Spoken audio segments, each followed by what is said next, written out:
November vlog time. Today is the 6th of November. It's a Monday. I have not worked on the bus since it got cold. It's psychological. The cold makes me just want to, apparently it's everybody. You just kind of want to crawl in and nest, you cocoon. You don't want to go out in the cold. And I can heat up that bus. That hot water heater works really well. And I accidentally left the heater on for 24 hours on the weekend. And gosh, it was comfortable in there. So, I can pay for the electricity to keep it warm. And the snow didn't even melt off the roof. That was interesting. I've been wanting to know. But yeah, I know. One of these days I'm going to have to get to it. Dan got my car ready to roll yesterday. Oh, and it's his birthday today. So, send him some happy birthdays that he won't get because he doesn't check Facebook. I might go out today. I really should go out. So I got to stop by the vet and pick up the medicine I never knew that I was waiting for me because Piper's ears are acting up again. So there's a strong possibility I'll go out this afternoon. What I really want to do is sit down and play more Minecraft. I kind of thought, hey, why don't I spend time in Minecraft just making my house look real nice? And allowing myself to build up some strength and some resilience and courage and experience and get to where I can mine for diamonds and stuff. So I don't know. I don't know if I'm going to wind up doing that or not. After lunch, I'm going to visit my next door neighbor. Turns out the reason I could never get a hold of her wasn't that she wasn't there, but that her phone was messing up. And she's like, why doesn't anybody remember my phone number? And I'm like, well, because we don't have it. Like, well, when I tell it to you, you should write it down. It's like, oh yeah, everybody's just, just like the old days. We got a pen and paper in our pockets, ready to go. Not. So I've got it now. She gave it to me and I put it immediately into the contacts. So in future I can use her cell phone. But I didn't. Oh, I shouldn't leave the water running. So what else?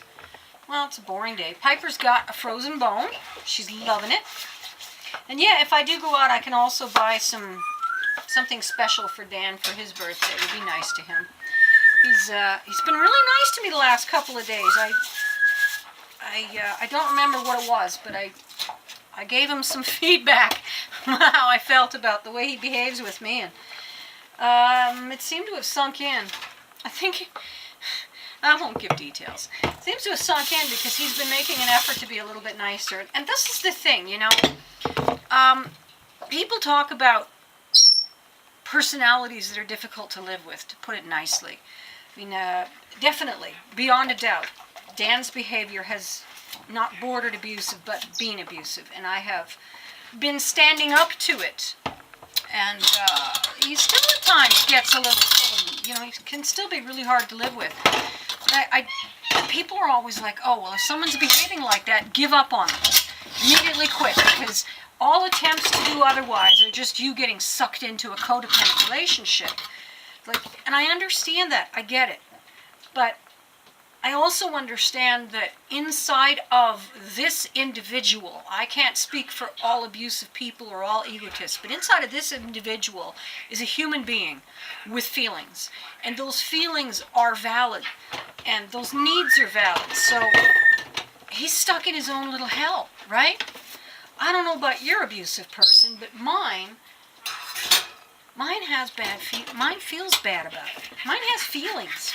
And you can reach those feelings, and we have reached those feelings, and it's been difficult. But he's not the same person he was when I married him. He's really not. He's still Dan, but he makes more of an effort. He makes an effort now and then. He makes an effort. And that effort isn't as great as we might wish it would, but I see the change. I see the difference.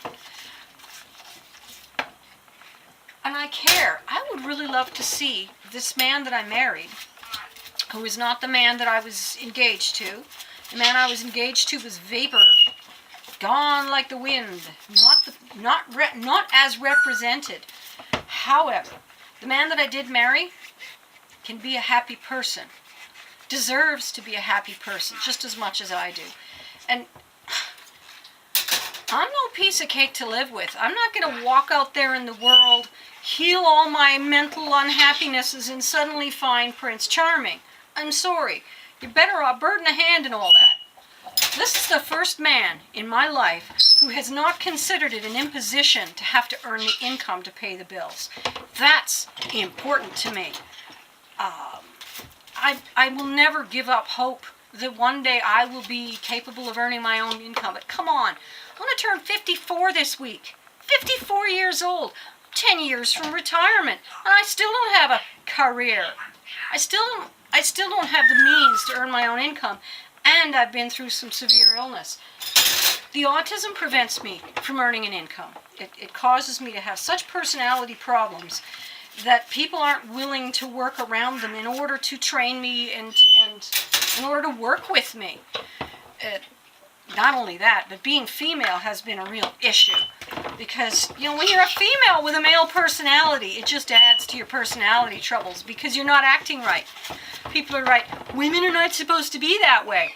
That's because I'm not a woman. You look like a woman to me. So if I dressed butch, would I not look like a woman to you? I'll still look like a woman. Just one that gets even more. There's a magpie in the tree outside my window. He's beautiful and fluffy. Oh, God, I love magpies. They scream a lot. Oh, it's because I put peanuts on the deck. So he's angling his way in to get peanuts. That's nice. I'd show you, but it's, you know, you just get dizzy getting swung around only to see a blur as the bird flew away. So we're not going to bother with that. You know what a magpie looks like.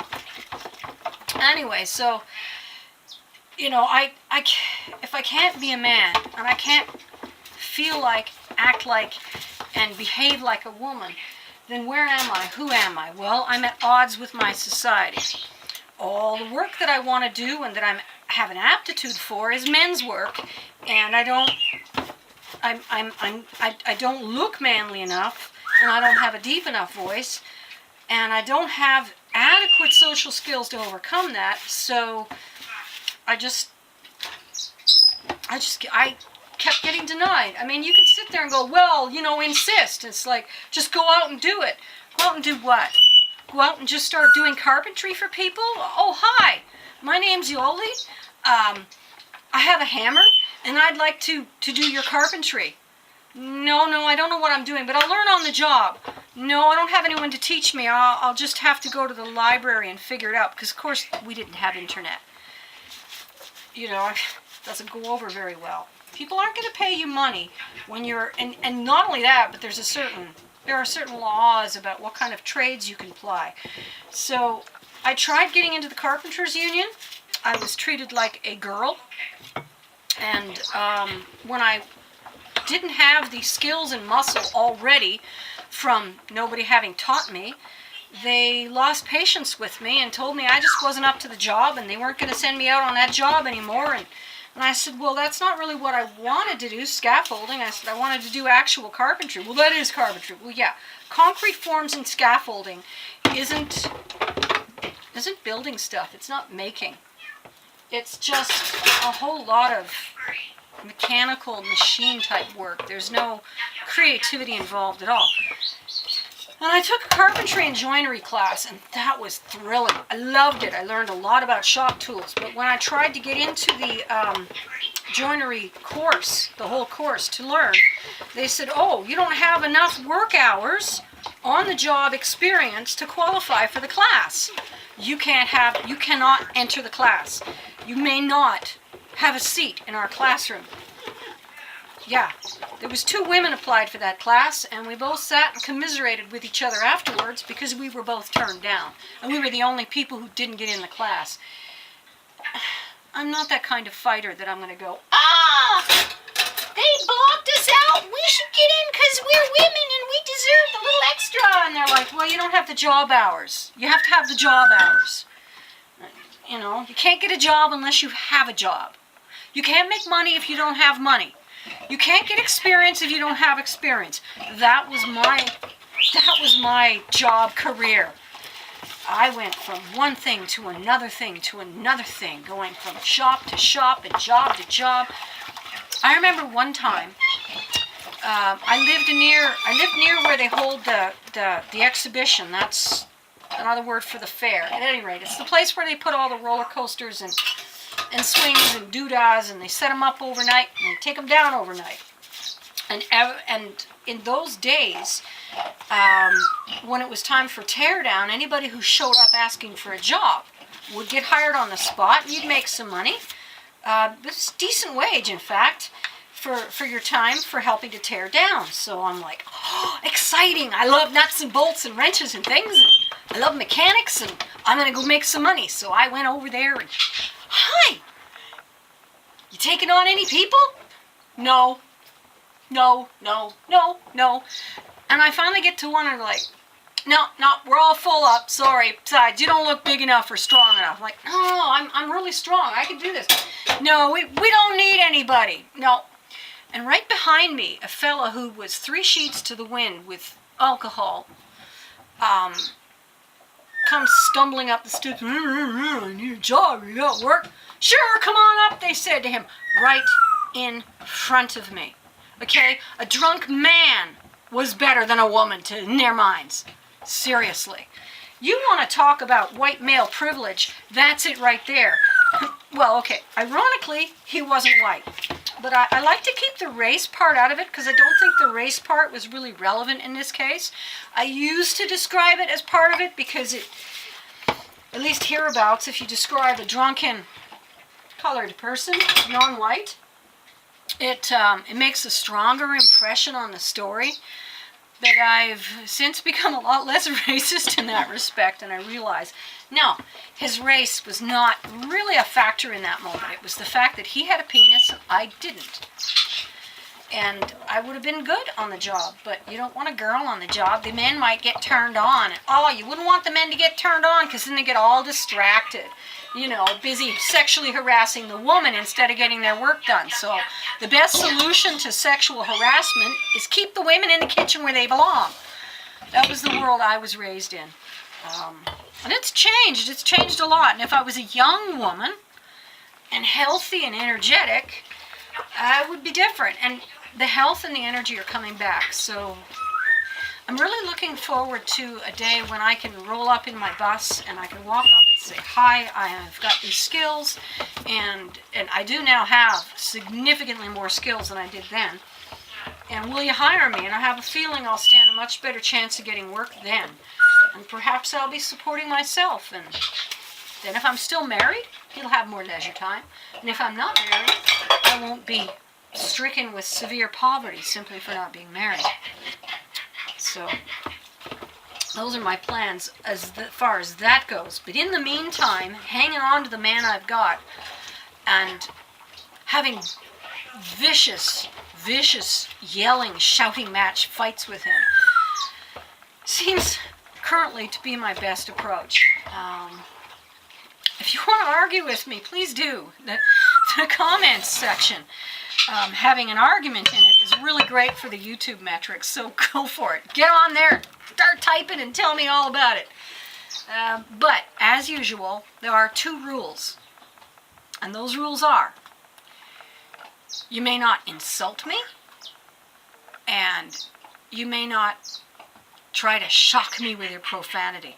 I mean, I don't really care if you swear. It's not that I have a problem with swearing. It's that I'm talking about that kind of thing where the person strings together a lot of words that have the appendix WAD on them to try and shout you down, you know, that's all caps, and they're calling you a wad of this and a that wad and the other wad, and sprinkling in profanity, and there's really no actual point to their argument. They're just trying to bully you into submission. And when I run into stuff like that, you know, my friends and family, anyone who is watching my videos, they don't need to scan past that stuff. You can't not read it, okay? I mean, if you don't like what I have to say, don't read it. How do I know what you have to say and whether I like it until after I've read it? And then isn't it a little too late for me to not read it? Right? Exactly how do I know that what you said is offensive until after I've been offended? So I welcome arguments, I welcome discussion, I welcome disagreement. I'm fine with that. But I'm going to delete you if you're one of those dumb trolls with nothing useful to add to the conversation and a whole lot of bullying in your pocket. I'm sorry, I just am. Nobody needs to go through that stuff. And all comments on my channel are moderated. That is to say that it's not displayed as a comment until after I have noticed that there's a comment, which happens about once a week, because it happens so seldom it doesn't occur to me to check. And then once I've checked those comments and I have approved it, then the world can see your brilliant repartee. And in the meantime, my channel continues to be very quiet. That's all right. See, the freeing thing about having a quiet, know-nothing channel is a sense of it doesn't matter what I say or do because I cannot hurt my statistics because I don't have any. And so I have a sort of low stress thing. I don't have enough room for all my dishes on the dish rack. Actually, I actually can't fit them all. Every time I cook with cheese, I regret it. I made mac and cheese yesterday. Hubby's mad for cheese, especially mac and cheese. And I can't get the stuff off. You know, you soak and you soak and you soak and it starts to come off, and then the next thing you know, it glues itself to my brush. I often will wind up with cheese all stuck in my brush. Or the screen that I used to plug the drain gets plugged up with cheese. And when I was fully paleo and not using cheese at all, that was one of the things I was really pleased about, that I didn't have to clean cheese off the dishes anymore. And I try to give it to the dogs because they do a really good job of cleaning it off. But Piper, she's not very thorough. She's not thorough at all. This is after Piper's been at it. There's a ton of cheese still on there. Our last big dog, man, all you had to do was clean off the spit and you're good to go. I don't know what Sam thinks he's saying. I have to remember to do the twits. These guys up here, every morning I'm supposed to change their water, check their seed, clean the bottom of the cage. The big guy doesn't get his cage cleaned every day, but he gets the water changed and the seed checked, and then they both get fresh greens. And lately I've been forgetting to do it, so I have to remember to do that before I have lunch so that I can't keep forgetting. And certainly so I can't go out for the day. But yeah, I told my neighbor that I'd be over there around 1-ish after lunch. I said it might be as late as 2. And after that, I probably will go out into the world, put on warmer, heavier layers of clothing. You gotta layer up so much. Do you know it was actually down to minus 22 overnight? That's the level of cold where you start using profanity to describe it. It's the goofiest thing because these temperatures in March will actually be a break from the more bitter cold that we're going to face. But at the moment, it just makes me go, can I just sleep till spring, please? And yes, I do ride my bike in the winter, actually. But I hate getting dressed. It can take me up to an hour just to get all the layers on with the extra socks and the long johns and then the pants and then the overpants and maybe some leg warmers and and then I put on too many shirts and then I get too warm and then I get a hot flash and then I get drenched in sweat and I feel sweat trickling and it's uncomfortable. That's why I'm building the bus. I want to get away from winter. And I really, when we first bought the bus, I really thought I could get it done, but I thought I'd have more help from Dan. And unfortunately, he's put very little time in on the bus.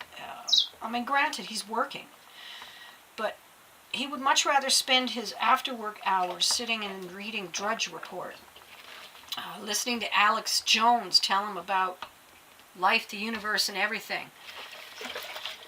God, that worries me. He's so brainwashed right now. It really worries me. It's criminal what those people are doing to people's heads. The fake news, the lies. It's just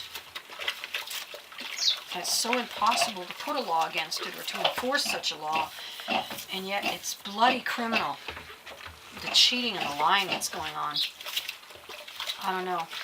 I don't know how we're going to fix that, because people will always be vulnerable, because at least half the population is stupider than the other half, right? 50% of us are stupid. Get it? Like if you take the average and say that's normal, then 50% of us are smart, 50% of us are stupid. And that's not even a hard and fast number. Sometimes most of us are going to be stupid, especially if you've had the globalists, capitalists, whatever you want to call it, carefully dumbing down the education for the last 60, 70 years. You're going to get some really stupid people, because you don't have to just be stupid. You can also just be ignorant. You can be an intelligent person with such extreme ignorance that you might as well be stupid. Or you could be an intelligent person who has not been trained into critical thinking, who has not been trained to be creative, but has been encouraged to be lazy, and you can actually dumb people down. Most people, their IQ drops as they age because of that very fact, that they don't have the time and the energy to keep exercising their brains, and their brains get weaker. So, in the long run, your entire population gets a little stupider than they could be. Also, if you don't feed them right, they can get stupid, and if they're not feeling well, they can get stupid. I bet if I'd have done an IQ test while I was sick from cancer, I would have dropped a good 30 points compared with before and after.